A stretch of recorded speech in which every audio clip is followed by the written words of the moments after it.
नमस्कार। न्यूज़ के चौधरी में आप सबका स्वागत है।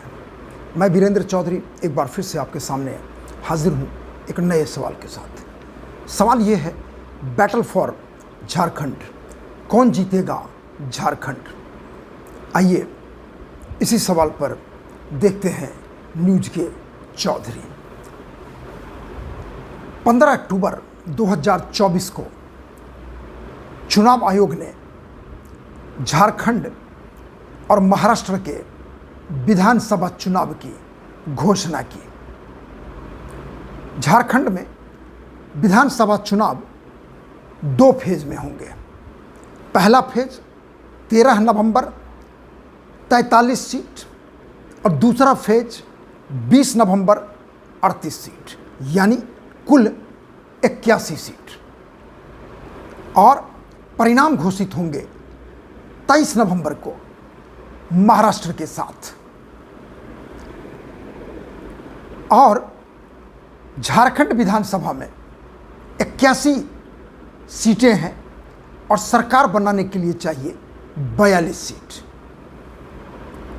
और यदि हम ये जानना चाहें आज की तारीख में कि कौन जीतेगा झारखंड, इसके लिए हम आपको हिस्टोरिकल डेटा बताते हुए बताएंगे कि कौन जीतेगा झारखंड। सबसे पहले 2019 विधानसभा चुनाव परिणाम, क्योंकि 2019 में ही लोकसभा चुनाव और विधानसभा चुनाव दोनों हुए। आप यूँ मानिए जैसे अभी हो रहा है। 2019 लोकसभा चुनाव में झारखंड में 24 लोकसभा सीट हैं, जिसमें एनडीए को मिला था 12 सीटें, यानी 11 सीट पे बीजेपी की जीत हुई थी और एक पे उनके एलआई एजेएसयू 1 सीट। अब कुल दोनों का वोट यदि जोड़ेंगे तो बीजेपी को अकेले मिला था 51.6% और उनके एलआई एजेएसयू को मिला था 4.4। यानी झारखंड में 2019 लोकसभा चुनाव में एनडीए को मिला था 56% वोट, यानी जितने वोट झारखंड में मतदाताओं ने दिया था उसमें 56% एनडीए को। लेकिन उसके बाद जब विधानसभा चुनाव होते हैं तो स्थिति बदल जाती है। अब स्थिति क्या बदलती है वो देखिए।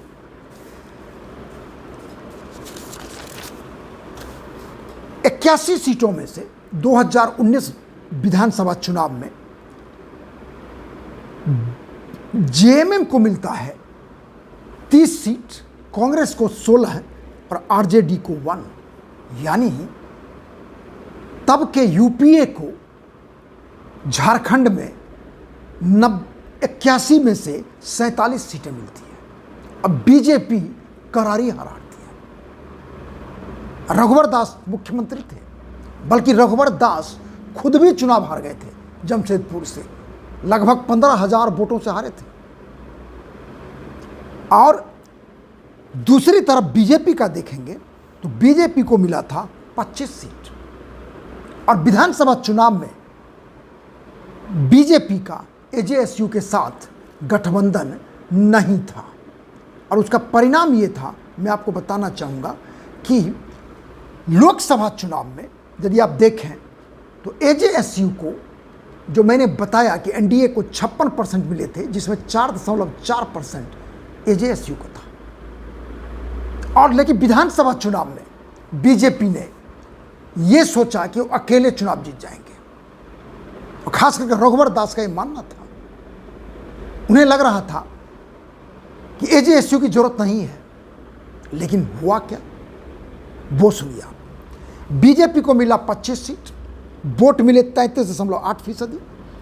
एजेएसयू को मिला 2 सीट, वोट मिला 8.2%। 8.2%। अब देखिए यूपीए का वोट परसेंट बना 2019 झारखंड विधानसभा चुनाव में जेएमएम कांग्रेस आरजेडी मिला के 35.9%।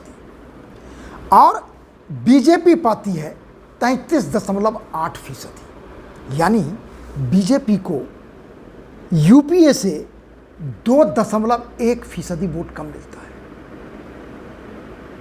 और अन्य को भी बताना जरूरी होगा, क्योंकि यूपीए को मिला 47 सीट, बीजेपी को मिला 25, एजेएसयू को मिला 2, जेबीएम बाबूलाल मरांडी की पार्टी को 3, सीपीआईएमएल को 1, एनसीपी को 1 और अन्य के खाते में गया 2, यानी अन्य के खाते में 7, 9 और बीजेपी 25 और यूपीए 47। अब देखिए यहां पर हुआ क्या, बीजेपी क्यों हारी चुनाव, पिछला विधानसभा चुनाव झारखंड में। बीजेपी का ओवर कॉन्फिडेंस, कैसे उन्होंने एजेएसयू को एलआई बनाने से इनकार कर दिया, क्योंकि एजेएसयू महतो कह रहे थे कि कम से कम मुझे 10 से 15 सीट दीजिए 81 में से, लेकिन बीजेपी ने नहीं दिया। बार्गेनिंग हो सकता था, नहीं किया। जब परिणाम आया तो अब मैं बता रहा हूं कि एजेएसयू को मिलता है 2 सीट, वोट मिलता है 8.2, अब बीजेपी को मिलता है 25 सीट, वोट मिलता है 33.8। मतलब अकेले में बीजेपी नंबर 1 फिर भी रही। यदि एजेएसयू और बीजेपी के वोट को साथ कर दीजिए 2019 के हिस्टोरिकल डेटा के हिसाब से, तो वोट हो जाता है 42%। और उधर यूपीए को कितना मिला, 35.9%। अब देखिए एनडीए को मिलता, यदि एजेएसयू एनडीए में होते तो 42%, और यूपीए को मिलता तकरीबन 36%, यानी एनडीए को मिलता 6.1% ज़्यादा। ये बता रहा हूं मैं 2019 विधानसभा चुनाव का। और यदि ऐसा हुआ होता तो बीजेपी फिर से चुनाव जीतती, लेकिन बीजेपी के ओवर कॉन्फिडेंस की वजह से बीजेपी हार गई। जैसा मैंने कहा कि 6.1% का बढ़त होता एनडीए का, यदि एजेएसयू साथ होता बीजेपी के। और अब की बार देखिए 2024 का जो विधानसभा चुनाव हो रहे हैं, और यदि आप ये देखें कि चुनाव से पहले लोकसभा चुनाव 2024 के रिजल्ट को, अब की बार बीजेपी यानी एनडीए को मिलता है 9 सीट, यानी बीजेपी को 8 और एजेएसयू को 1। एजेएसयू से, क्योंकि बीजेपी ने सबक सीख लिया 2019 विधानसभा चुनाव में, और 2024 लोकसभा चुनाव में बीजेपी ने एजेएसयू के साथ समझौता किया, और उनको वोट मिलता है बीजेपी को 44.60% और एजेएसयू को मिलता है 2.62%। कुल 47.22% वोट मिलता है एनडीए को 2024 लोकसभा चुनाव में। दूसरी तरफ देखिए जेएमएम को मिलता है 3 सीट, कांग्रेस को मिलता है 2 सीट, यानी 9 मिला एनडीए को, बाकी 5 सीट मिला इंडिया अलायंस को।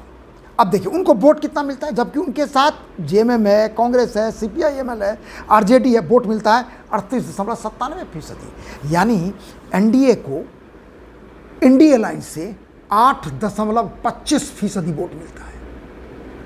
ध्यान दीजिएगा, लोकसभा चुनाव में एनडीए को इंडिया अलायंस से 8 यानी 8.5% ज़्यादा वोट मिलता है। क्या कहता है 8.5% वोट? बढ़त, swing in favour of NDA. Now you see कि यदि झारखंड लोकसभा चुनाव परिणाम के आधार पर असेंबली लीड को हम यदि गणना करें, कैलकुलेट करें, तो वो सीट कितना बनता है? 81 सीट में बीजेपी को लीड मिलता है 47 सीटों पे, 47, और एजेएसयू को मिलता है 5 सीट पे, यानी एनडीए को मिलता है लीड कितने सीटों पे? 52 सीटों पे आउट ऑफ 81, यानी क्लियर कट मेजॉरिटी।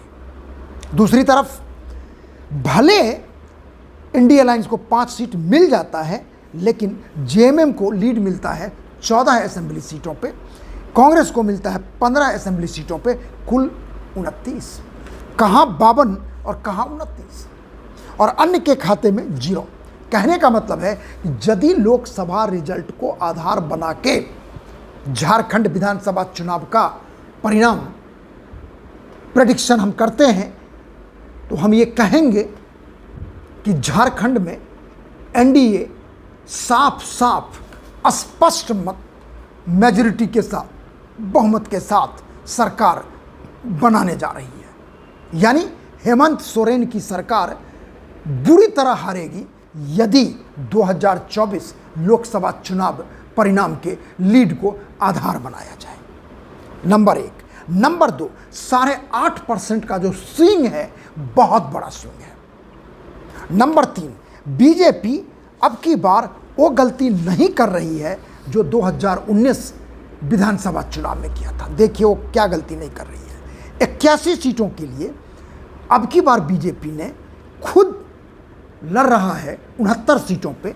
एजेएसयू को दिया है, महतो जी की पार्टी को 9 सीट, जेडीयू को भी दिया है 2 सीट, एलजेपी को भी दिया है 1 सीट।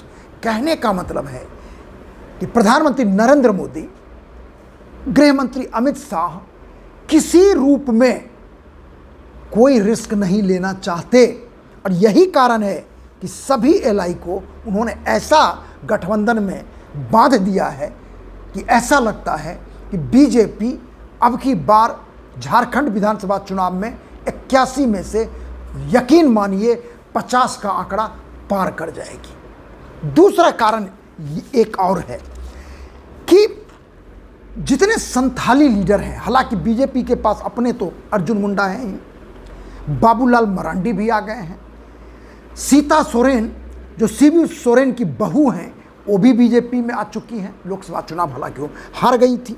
चंपई सोरेन जो जेएमएम के शिबू सोरेन के बाद नंबर 2 नेता हुए हैं, बड़े पकड़ वाले नेता हैं, जो मुख्यमंत्री भी बने थे थोड़े दिन के लिए, लेकिन हेमंत सोरेन ने उनको अनसेरिमोनियसली हटा दिया, उसके बाद बीजेपी में आ गए हैं।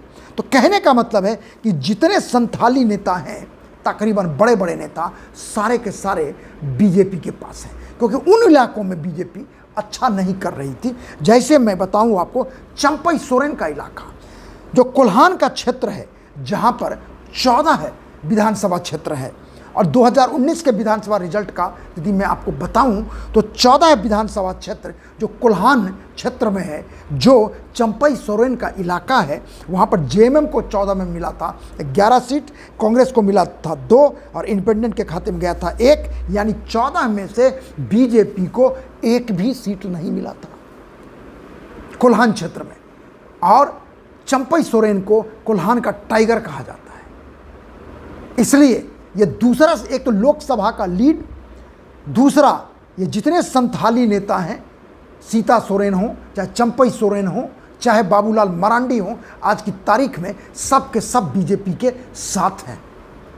इसलिए मेरा मानना है कि अब की बार बीजेपी झारखंड में 50 का आंकड़ा आसानी से पार कर रही है।